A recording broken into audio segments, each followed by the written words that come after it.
নমস্কার, সুরূপার রান্নাঘরে সকলকে স্বাগত জানাই। শ্রাবণ মাসের প্রথম সোমবার উপলক্ষে আজকে আমার রেসিপি সম্পূর্ণ নিরামিষ সয়াবিনের তরকারি।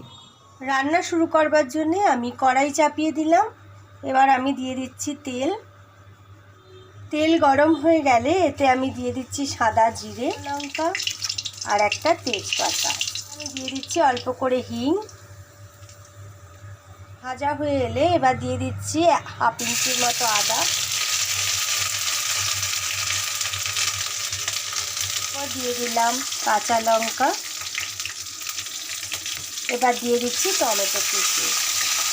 তারপর এতে একটু নুন দিয়ে দিলাম যাতে টমেটোটা তাড়াতাড়ি মজে যায়। ফোড়নটা ভাজা হয়ে গেলে এবার এতে আমি দিয়ে দিচ্ছি একে একে মশলা। দিলাম হলুদ গুঁড়ো বাটা,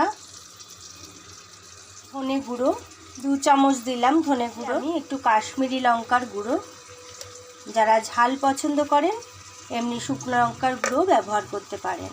মশলাটা আমরা তেলে এবার ভালো করে সাঁতলে নেব।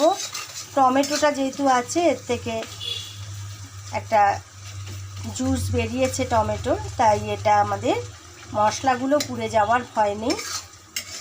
মশলাটা আমরা ভালো করে সাঁতলে নিচ্ছি। মশলাটা সাঁতলাবার সময় খুব সুন্দর গন্ধ বেরোবে, বুঝতেই পারবেন। আমি দিয়ে দিচ্ছি আন্দাজ মতো নুন, একটু চিনি। মশলাটা আমাদের খুব ভালো করেই ভাজা হয়ে গেছে। দেখুন তেল ছাড়তে শুরু করেছে মশলা থেকে। এরকম যখন মশলা থেকে তেলটা ছাড়বে তারপর আমরা এতে সয়াবিন ও আলু আমি যেটা ভাপিয়ে রেখেছি সেটা অ্যাড করে দেব। মশলার মধ্যে সয়াবিন আর আলুটা দিয়ে দিচ্ছি। সয়াবিন আর আলুটাকে আমি ভাপিয়ে নিয়েছিলাম। আলু আর সয়াবিনটাকে ভালো করে মশলার মধ্যে আমরা সাঁতলে নেব।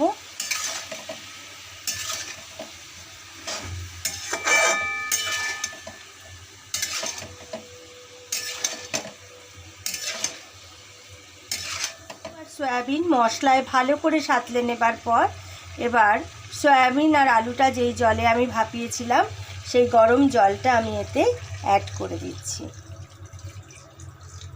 সয়াবিনের ঝোলটা আমাদের শুকিয়ে এসছে। দিয়ে দিচ্ছি একটু গরম মশলা, একটু ঘি, এতে দিয়ে দিচ্ছি একটু কসৌরি মেথি। কসৌরি মেথির গন্ধটা খুব ভালো লাগবে।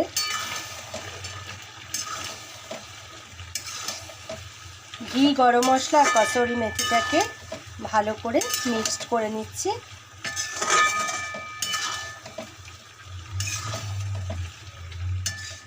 সম্পূর্ণ নিরামিষভাবে তৈরি সয়াবিনের তরকারি আমাদের তৈরি হয়ে গেছে।